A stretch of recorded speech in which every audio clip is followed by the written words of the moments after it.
Bonjour à tous et bienvenue dans la seconde émission de Nature & Co, votre émission environnementale mensuelle. Donc, le mois dernier, nous avions accueilli sur le plateau Easy Congo, qui est une ONG environnementale pour la protection des gorilles et qui œuvre par des activités génératrices de revenus et par de l'écotourisme. Vous aviez également découvert l'éco-centre de Renatura, dans lequel nous nous trouvons actuellement. Ce mois-ci, le rendez-vous sera plus axé sur l'agriculture, car nous accueillons les membres de l'ADAP, l'Association pour le développement de l'agriculture périurbaine. Mais avant d'échanger, je vous laisse découvrir Sosten. Sosten et sa ferme pédagogique à Luango. Depuis quelques années, il accueille des groupes scolaires et des familles pour découvrir l'agriculture raisonnée et durable. C'est un véritable passionné qui nous emmène à la rencontre de son petit coin de paradis.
C'est Suzanne de Renatura.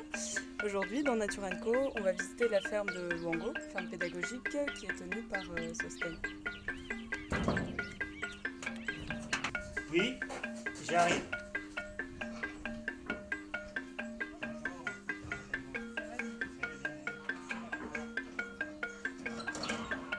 Oui, non, mais je serai ravi de vous recevoir. Oui, je vous en prie.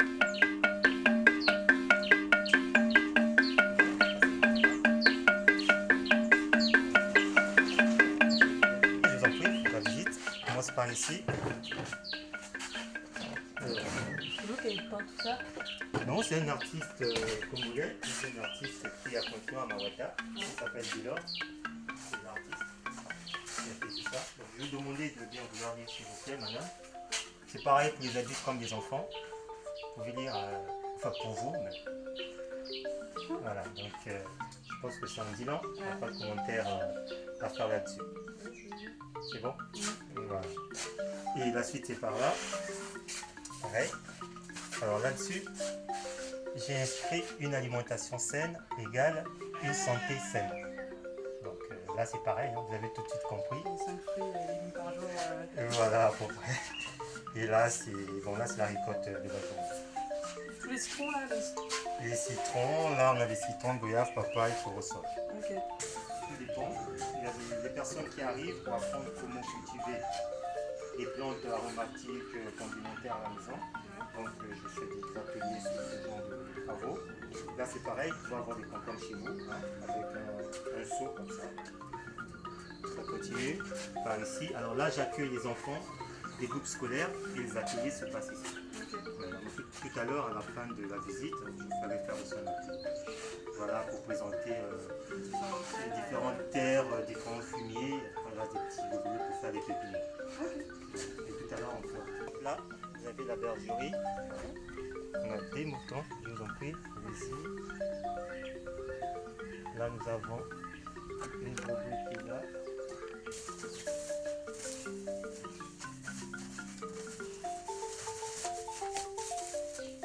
n'y a pas de vessie. Ouais, donc, c'était oui, voilà. Alors ici, c'est côté citrus, tout ce qui est agrumes, citron, pamplemousse, et tout ça, je suis allé faire un test. Alors vous remarquez tout de suite la nature du sol, tu vas vous regarder parce qu'est-ce que vous constatez? Alors, déjà dans un premier temps, vous constatez que la terre ici, c'est vraiment du sable. Donc, c'est pas une terre favorable pour une pratique agricole. Alors, donc, observez bien cet arbre. Je vous donne une feuille. Voilà. Parce que ici, tous ces arbres se ressemblent. Ils sont différents. Ils sont tous de la même famille, ils sont différents. Donc, par la main droite, je vous donne cette feuille. Par la main droite. On continue. Pareil, on arrive à ici. Par la main gauche, je vous donne cette feuille. Alors, quel fruit? Vous avez une idée? Orange, bravo. Deuxième. Ah, pamplemousse. Donc, chaque fois que vous avez un arbre de cette famille, pour reconnaître la nature du fruit, la nature de santé, il vous donne le reflet, si vous voulez, il vous donne le don. Donc, dans notre tradition médicale, c'est une plante qui permet de lutter contre les fers chez les enfants, les tout ça. Non, ça pose aucun problème. Moi, c'est juste pour présenter, pour essayer de transmettre toutes ces valeurs. Donc, tout à l'heure, je vous ai montré plutôt comment on parvenait à nourrir nos plantes ici. Puisque la nature de notre sol est vraiment défavorable. Alors, la pratique qui a été mise en place, c'est donc la paille, la matière végétale, plus le fumier que vous avez ici. Donc, les deux décomposés, ça donne ce qu'on appelle l'humus. C'est de cette manière que les plantes sont nourries ici, naturellement. On n'utilise pas d'engrais chimiques. Donc là, vous avez le fumier, vous avez la matière végétale, le tout arrosé. Là, il pleut en ce moment, ça se décompose, ce qu'on appelle l'humus après. Et nos plantes sont nourries de cette manière, naturellement.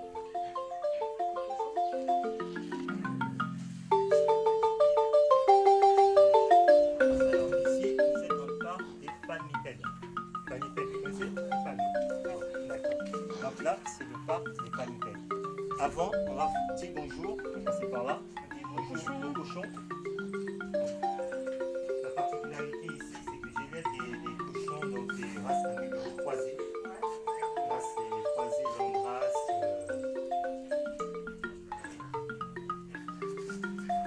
Donc aujourd'hui, sur les produits, c'est du végétal. Demain, c'est reparti pour la farine. Ça, c'est des femelles. Ici, c'est des femelles. Le reproducteur est là-bas. Tout ça, c'est des femelles. Normalement, on a des jeunes. Tout ça, c'est des femelles. Ils ne mordent pas. C'est quoi cette espèce de... Un cochon de végétarien, il ne mord pas. Il est impressionnant, mais il ne fait pas de mal. Le tout, c'est de s'imposer. Le maître, c'est moi, l'éleveur. Donc voilà. C'est moi qui te nourris, c'est moi qui t'apporte à boire, donc je te calme. Tu l'as eu petit ou... Il est arrivé. Celui-là, c'est le reproducteur. Alors, quand il faut éviter la consanguinité. Ouais. C'est-à-dire qu'il faut régulièrement introduire un mâle. Les femelles, toutes les jeunes femelles, vous avez vu, 600 nés ici. Mais chaque fois, un reproducteur, il vient toujours d'ailleurs. Maintenant, moi je travaille en réseau avec d'autres éleveurs, on s'échange. Hein. Okay. On s'échange des générations. Là, par exemple, celui-là, il vient d'une autre ferme, du côté de Bakuy.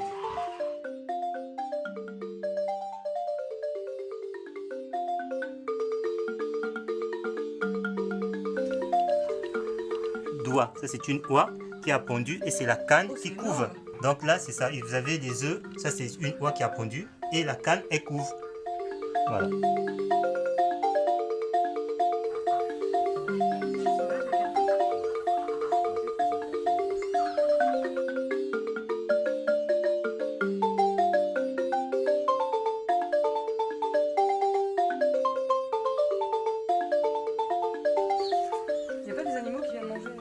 Bah, ils doivent rôder, mais c'est fermé, hein, c'est protégé. Donc, en palmipède, on a 4 races de canards et 2 races d'oies, plus les croisés, donc les métis. Alors, je vais vous les présenter. Là, je vous les présente. Déjà, ici, on a les blancs, là. Les trucs rouges dessus, c'est ce qu'on appelle les canards de Barbarie. Ceux-là, c'est les Barbaries. Canards de Barbarie. Alors, on a ceux-là, ceux-là, celui-là,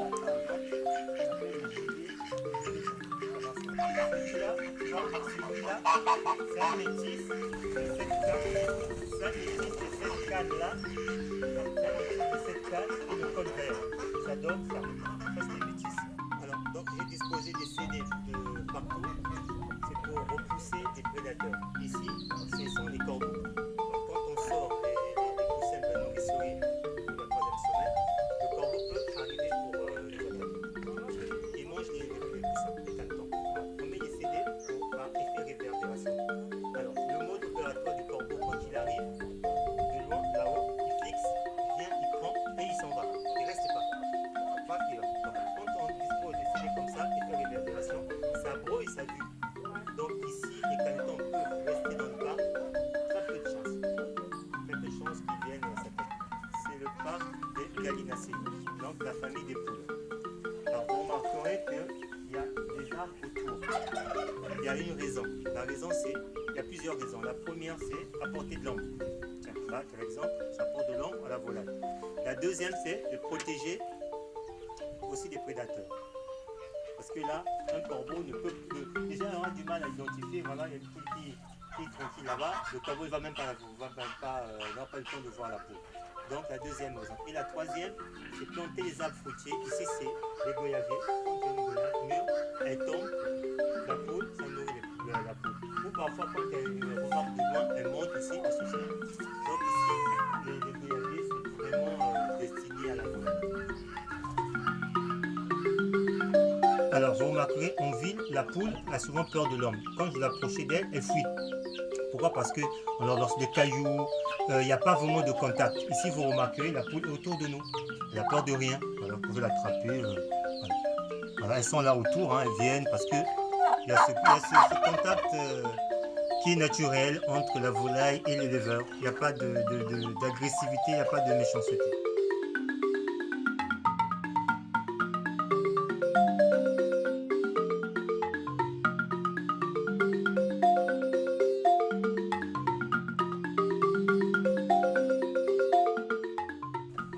Traditionnel, on plante le basilic autour du poulailler parce que c'est une plante répulsive.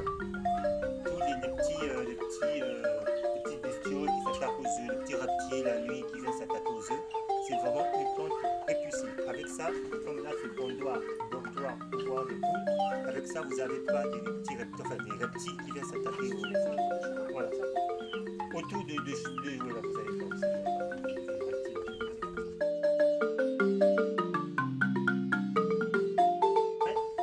aussi. Alors quand c'est petit comme ça veut dire que c'est le début, c'est une poulette. Tu as vu l'œuf comme elle est tout petit? Ça veut dire qu'elle vient de commencer sa première pente. Bon, ça n'a pas donné grand chose, mais on laisse quand même.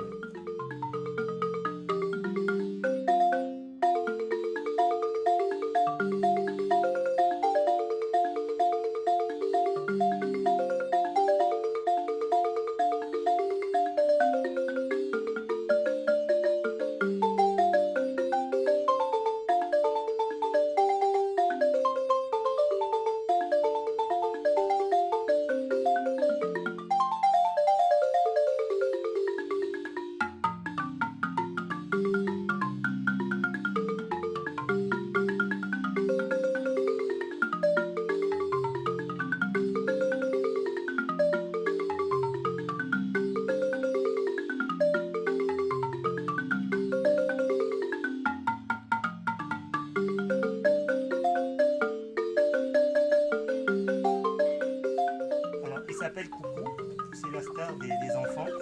Les enfants l'adorent. Avec sa barbichette là, c'est naturel, hein, c'est étonnant, les gens pensent que ouais, c'est ça le dindon. Mais c'est tout gentil, c'est impressionnant mais c'est tout gentil. Le dindon est plus gentil qu'un coq. Voilà la preuve. Un coq, il serait difficile de l'attraper comme ça. Voilà, il est là, il est gentil. Il est impressionnant mais il est tout gentil, il n'est pas...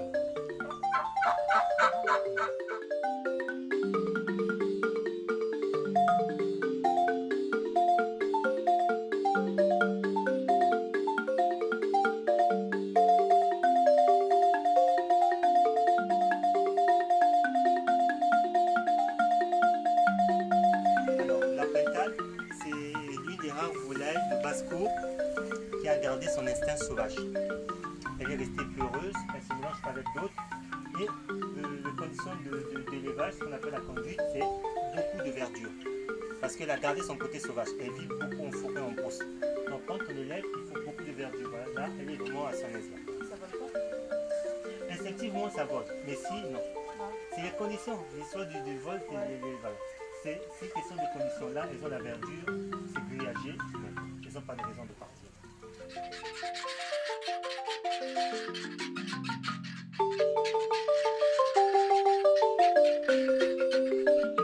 Ici, ce qu'on a mis en place, c'est ça. Donc la pentade, elle vient, elle tombe. Voilà, vous avez par exemple un œuf par rapport au 109 de pentade. Elle vient, elle tombe. Comme elle couvre très peu en conditions fermières, qu'est-ce qu'on fait? On collecte les œufs, on prend, on fait couver par la poule ou la canne. Sinon, la pentade, dans ces conditions, non. C'est hyper, ça arrive, mais exceptionnel.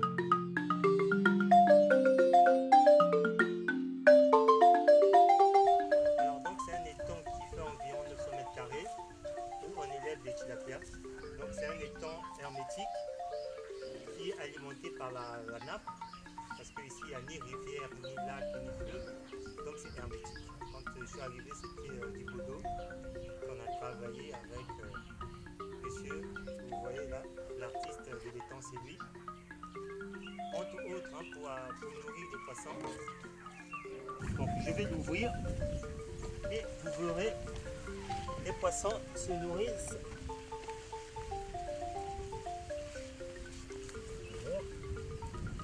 On retire comme ça et tout le purin arrive. Au bout de 5 minutes, vous avez les asticots et au bout de quelques temps, vous avez les poissons qui viennent s'alimenter. Voilà, ça commence petit à petit. Vous avez le festin, le grand festival.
Et le taux d'humidité, le contraste entre la chaleur et l'humidité, qu'on appelle l'humidité relative.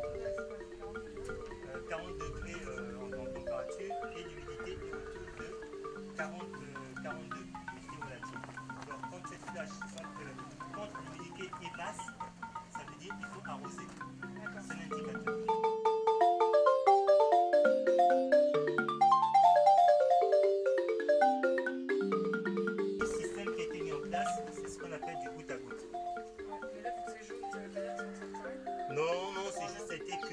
Après, on a perturbé. Après, ça repousse, le persil, on touche tout ça. Là, c'est un problème d'entretien. Après, il faut couper au ciseau pour essayer de déclaircir, nettoyer. Donc, là-bas, vous voyez, on récupère l'eau dans les tanks qui est par là-bas. Les tanks qui est le bassin qui est là-bas. On met dans les bassines à la motopompe. On ouvre les vannes et puis on irrigue par ce qu'on appelle le goutte à goutte. Du coup, vous arrosez le soir?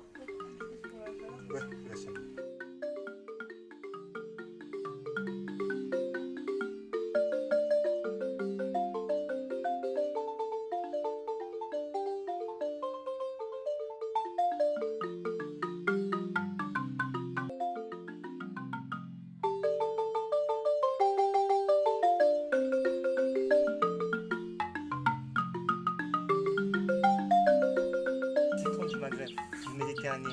Sont jaunes, sont gros.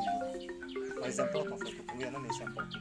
Et là, j'ai essayé, finalement, j'en ai 6 de celui-là.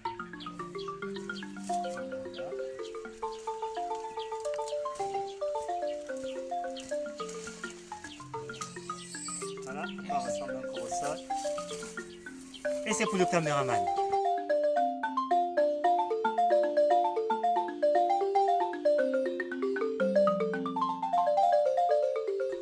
Contre l'anémie chez les enfants. Ici, on donne chez les porcelets, chez les lapereaux. Le Moringa oifera, c'est une plante qui a fait ses preuves. Avec les veines, on peut faire aussi de l'huile essentielle contre la fatigue, l'hypertension. C'est vraiment une plante aux mille vertus. En thé vert, c'est plus connu sèche. Ça te rappelle quelque chose? Je te laisse humer. Le boulkoutou. Le boulkoutou. Frais, ça ressemble à ça. C'est plus connu sèche. Les frais, ça ressemble à ça. Et on a cette plante paratonnerre. On la dispose toujours devant la maison.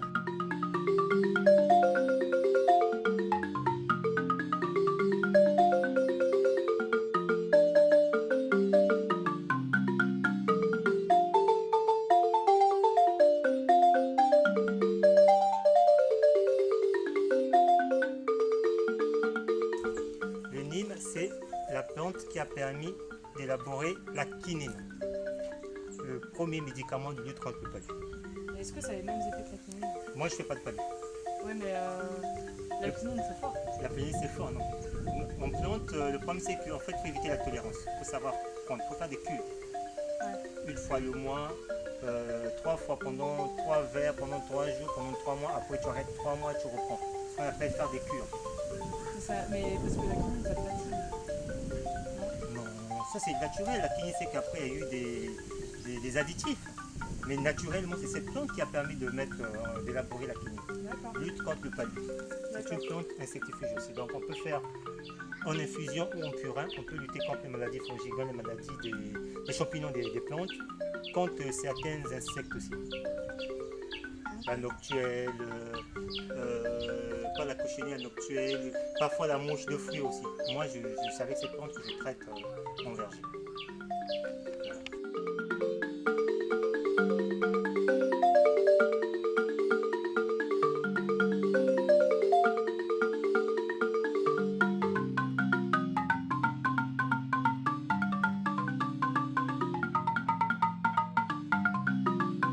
Avec M. Billy, c'est l'artiste, les chouchous des choupinets, ils adorent. Le Billy, c'est lui Billy, le chef de la bande, et ses copines, et ses petits.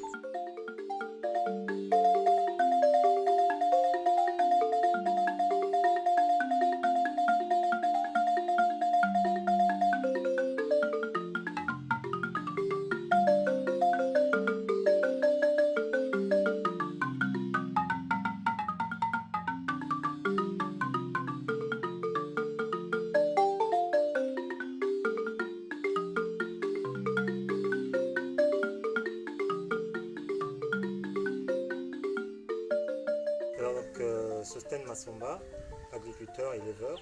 Alors ici nous avons plusieurs animaux, de la volaille, des cochons et puis la pratique piscicole. En agriculture, on a un verger de plusieurs cultivars. On a des corosoliers, goyaviers, papayers, citronniers, orangers, mandariniers. On a aussi, voilà à peu près ce que nous faisons comme activité, en fait, qu'on trouve comme activité à la ferme pédagogique à Goya, Luango. Vous pouvez venir visiter la ferme.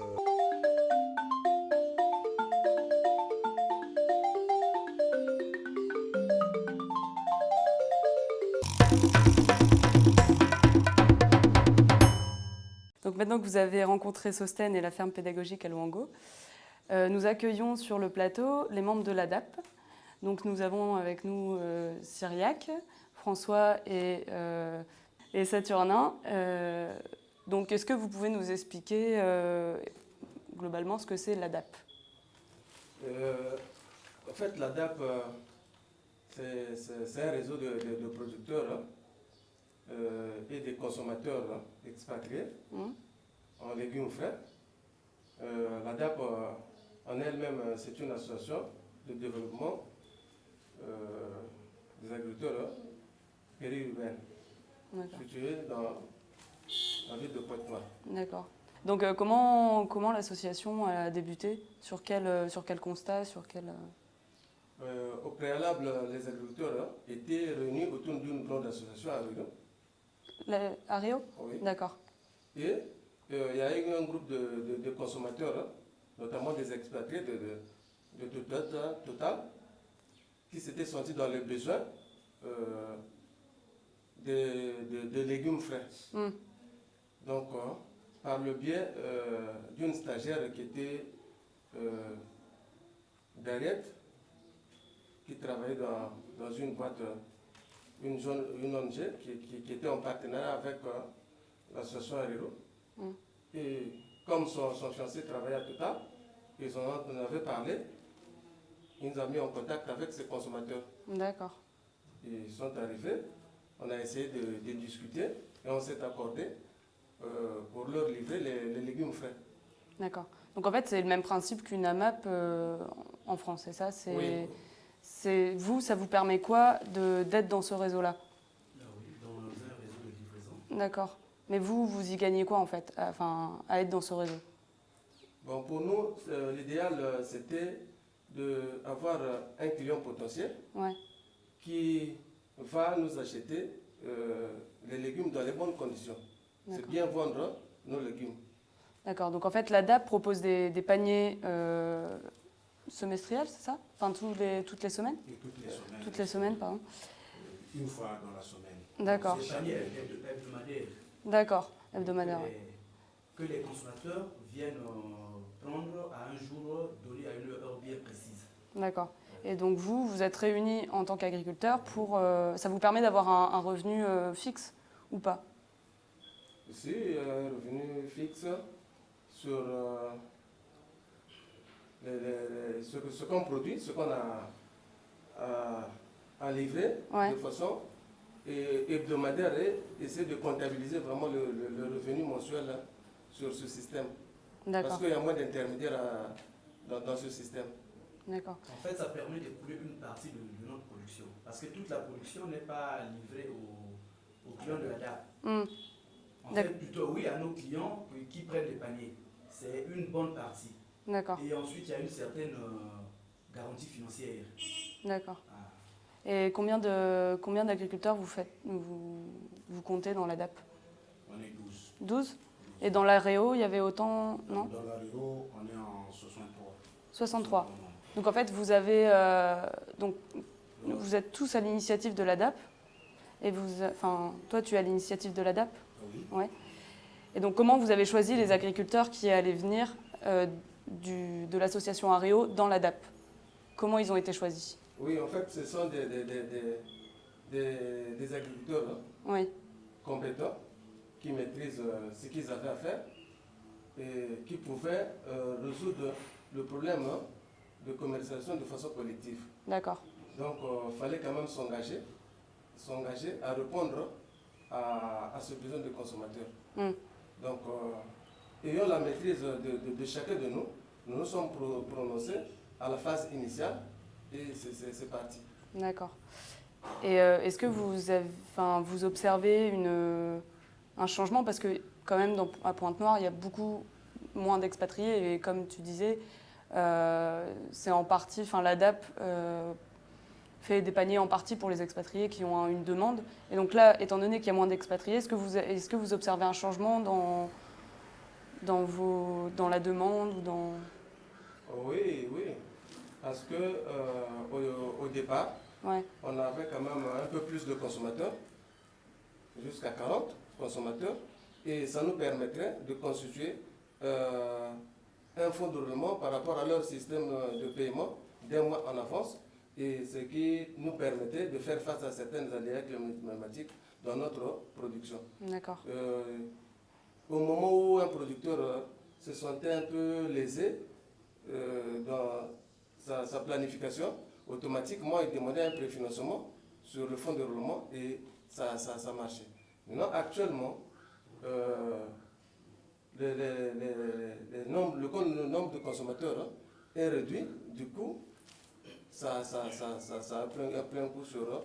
Ça a un impact sur votre... Il y avait un système de paiement au préalable. Ouais. C'est-à-dire que les consommateurs, les acheteurs, payaient l'argent d'un mois. Donc, ils donnaient leur part mensuelle en avance. Donc, ce qui permettait à la DAP d'être sous besoin financier. C'est-à-dire quand un agriculteur avait un besoin dans son exploitation, soit une maladie, soit un besoin en intrants, alors qu'il n'avait pas de fonds pour les acheter, il faisait recours à la caisse de la DAP qui lui donnait de l'argent, qui lui préfinançait à partir de l'argent donné par les consommateurs. D'accord. Et du coup, ça évitait les petits échecs, justement, en fait, les problèmes liés aux difficultés financières des agriculteurs. Et donc maintenant, ça, vous le ressentez plus qu'avant? Oui, nous le ressentons plus qu'avant, étant donné que le nombre des clients a baissé. Du coup, ça a réduit déjà le bénéfice. Et en plus de ça, le système de paiement en avance ne fonctionne plus. Et alors, j'ai entendu parler du coup à Luango du fait que certains agriculteurs ont dû déménager à cause d'une zone économique qui a été construite. Est-ce que vous avez été impacté ou pas? Oui. On a été impacté parce que ça a modifié vraiment l'organisation des producteurs en voisinage pour des échanges. Et ce projet d'élargissement de la zone économique. Et du coup, c'est quoi ce projet de zone économique? En fait, c'est un projet de l'État congolais qui vise à installer un port sec dans la zone de Luango. D'accord. Oui. Donc, du coup, il est prévu d'exproprier les occupants de cette zone-là. Et les maraîchers ont donc été contraints d'être prévenants et de se déplacer. Du coup, vous avez dû prendre toutes vos productions et les mettre autre part? Enfin, ouais. Et comment vous avez fait? Parce que je suppose qu'on ne prend pas des plants comme ça pour les mettre sur un autre terrain. Ou... Mais il fallait se démerder comme ça. Ouais. Parce que dès qu'on avait entendu qu'il y aura une port sec, chacun de nous, chacun le marché, déjà, il était déjà au courant, et puis il allait contacter notre terrain quelque part. Donc, au fur et à mesure, dès qu'il a fini ses clôtures vers Luango, exemple, nous, on était partis vers Tchamanzassi, dans la route de la frontière. Donc, sur les 12 membres de la DAP, il y a 6 qui étaient partis vers la route de Tchamanzassi, la route de la frontière, et puis les autres sont partis vers Inda, et puis il y a 3 membres qui sont restés en Kunda. Et dans ça, il y a aussi un autre impact sur la déstabilisation des installations des systèmes d'irrigation. Parce que là-bas, on avait déjà installé des systèmes d'irrigation, il faut se délocaliser, les déterrer. On a perdu pas mal de matériel. Et ça fait combien de temps que vous avez déménagé chacun? Ça fait pratiquement une année. 2 ans pour certains. 2 ans? Une année, 3 ans pour d'autres. D'accord. Et du coup, vos semences, vous vous procurez où? En semences, en plants Sur le marché, il y a des importateurs agréés auprès desquels nous allons acheter les semences. D'accord, donc il faut quand même que les semences soient agréées. Enfin, je veux dire, est-ce que vous pouvez, par exemple, créer vos propres graines? Il y a des cultures que nous-mêmes on peut créer notre semences. Exemple, le zèle de Guinée, le gombo. Je ne sais pas ce que c'est, moi je ne viens pas d'ici. Il faut m'expliquer. Exemple, le zèle de Guinée, le gombo, ça on peut le produire nous-mêmes. D'autres semences, vraiment, on est obligé d'acheter pour avoir une bonne qualité, quoi. Et est-ce que vous considérez que vous faites de l'agriculture biologique ou pas? En fait, on pourrait dire les deux. Les deux? Biologique, mais... Oui, biologique et chimique. Ah bon, bah ça va pas ensemble. Pour nous, l'agriculture biologique... La grande partie est biologique. D'accord. En fait, vous faites de l'agriculture raisonnée, c'est-à-dire que vous utilisez moins de pesticides que... D'accord. Et pareil, ces pesticides, vous les procurez, vous en procurez où? Oui, auprès des magasins de la place. D'accord. Et vous utilisez jamais des engrais naturels? Si, Si? les engrais biologiques, on les utilise D'accord. en forme à base de la préparation des composts. On prépare des composts, des enfouissements. D'accord. Du fumier. Ouais. Du fumier.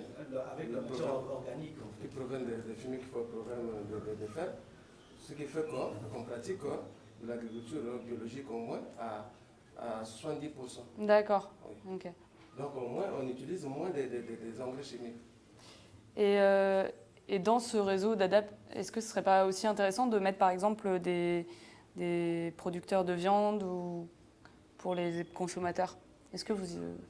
Ah oui? Ouais. C'est Oui. l'idée, mais il faut qu'on puisse trouver des gens qui produisent la bonne qualité de la viande. Parce qu'on ne peut pas prendre quelqu'un, vraiment sa ferme n'est pas vraiment tellement bonne, et puis, tu sais, les blancs vraiment ils sont sensibles. Les blancs. Ils sont vraiment sensibles. Alors, vous faites du marché que pour les blancs?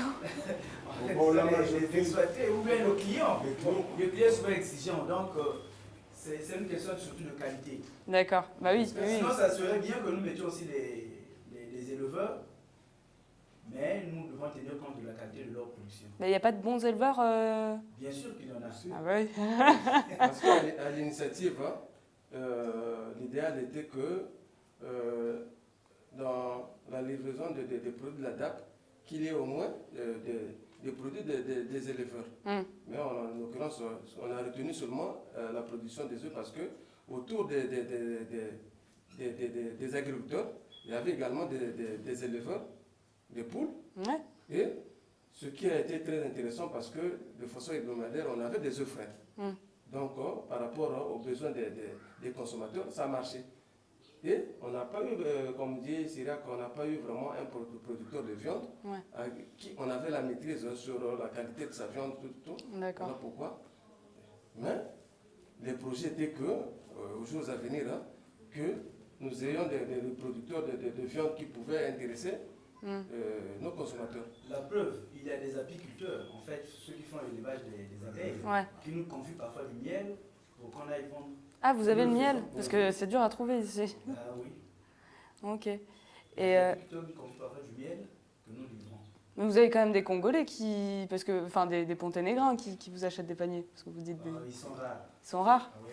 Pour ne pas dire qu'il n'y en a pas. Il faut faire la pub. Oui, en fait, c'est le système qui n'est pas trop adapté aux besoins alimentaires des Congolais qui sont moins organisés. Mais par exemple, moi j'ai déjà pris des paniers où il y avait des légumes et que je ne savais pas cuisiner. Donc du coup, ça serait intéressant de faire des petits ateliers où donner des recettes ou des... En fait, en général, pour ce qui est du cas des Congolais qui ne prennent pas les paniers, nous n'avons pas trop cette culture de la réserve, de réserver les légumes et de les consommer au fur et à mesure. Nous pouvons acheter du jour au jour. D'accord. Ah oui. Et du coup, par quels moyens logistiques vous faites les livraisons? Comment ça se déroule en fait, par exemple? Si moi j'achète un panier, qu'est-ce que je vais faire? Et vous, de votre côté, qu'est-ce que vous faites?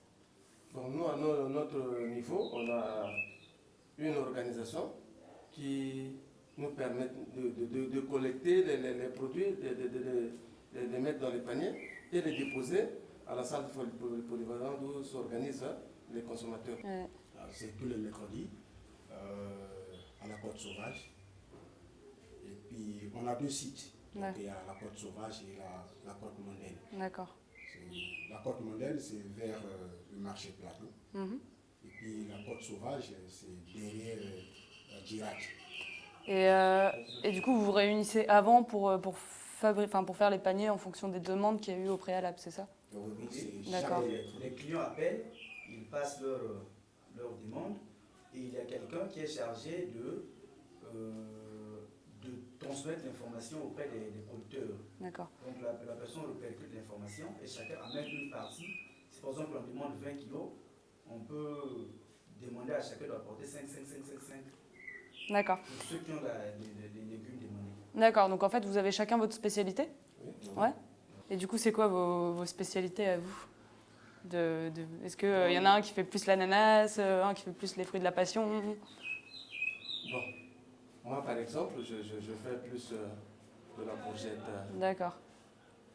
les concombres, Tous les betteraves. cucurbitacées alors. Hein? Les cucurbitacées, c'est ça? Oui, les cucurbitacées, les betteraves, en fait, Ouais. les radis, les navets et les légumes feuilles. D'accord.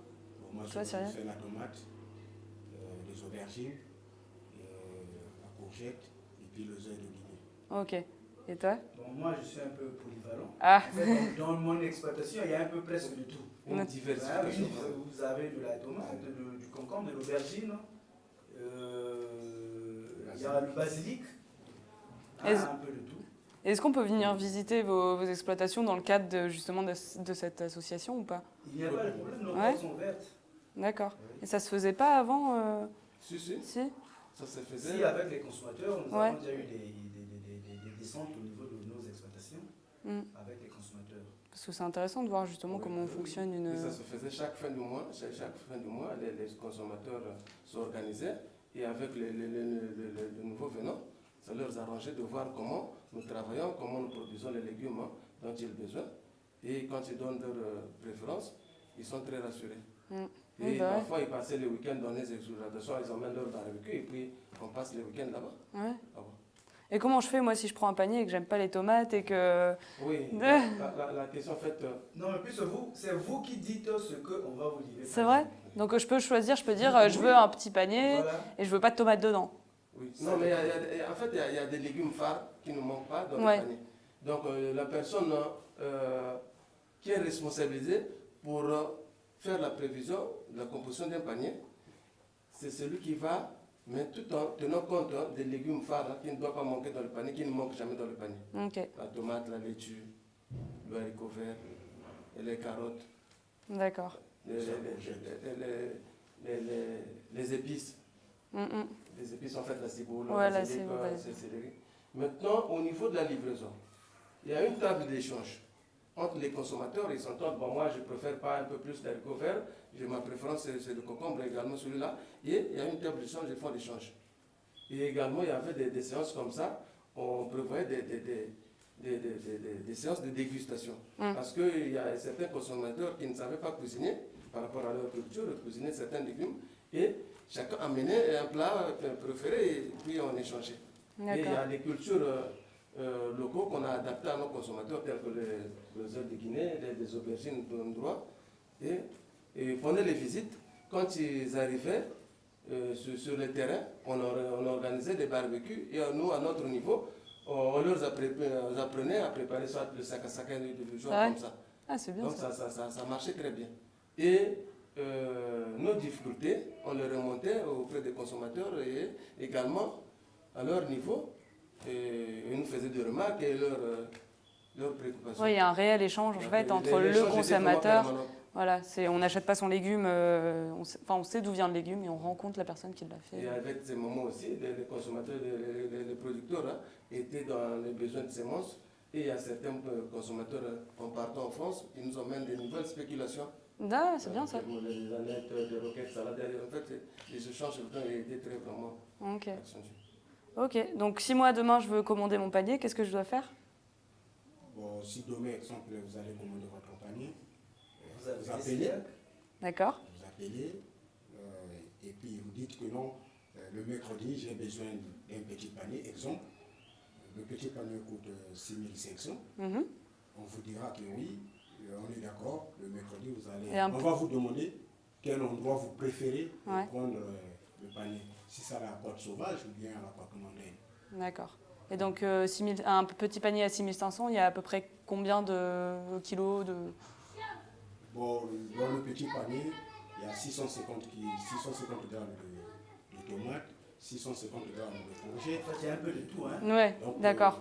Donc c'est pas enfin, ça peut varier en fait. Oui, ça peut varier. Donc par exemple Non, en ça- saison sèche, il y a plus ou moins dans le petit. Bon, pendant la saison sèche, Il y a plus de il y a plus de légumes que pendant la saison de pluie. Donc voilà, donc c'est le moment en fait de prendre vos paniers parce que c'est la saison où il y a le plus de production. Donc ils seront bien garnis. Oui, mais parfois non. Pour nous, c'est une opportunité de faire plaisir à nos consommateurs parce que la saison est très, très favorable pour la production. Donc on fait en quelque sorte un bonus. Mais il arrive des moments quand il y a un peu plus de légumes dans le panier et le consommateur se plaint parce qu'il n'a que peut-être 7 jours ou 8 jours de cuisine. Il y a d'autres légumes peut-être qui vont rester. C'est plein parce qu'il y a trop de légumes. En fait, voilà pourquoi il y a 3 paniers. Il y a D'accord, ouais. 6 500, 9 000 et 11 000. Ok. Donc pour les familles un peu plus nombreuses, ils peuvent prendre le panier de 11 000. Donc il arrivait des moments des familles nombreuses qui prenaient un gros panier en saison sèche. Ils paient le panier moyen parce que jetaient vraiment les légumes à jeter. C'est un scandale. Donc c'est bien, on peut choisir nos paniers. Donc n'hésitez pas à commander votre panier auprès de Cyriaque, Saturnin ou François, au numéro qui s'affiche en bas. Et je vous rappelle aussi que vous pouvez aller visiter la ferme de Sostène. Il a aussi un Facebook, Agria Luango, ferme pédagogique, et un numéro de téléphone pour réserver une visite. Merci à tous et puis rendez-vous le mois prochain pour un nouveau Nature & Co.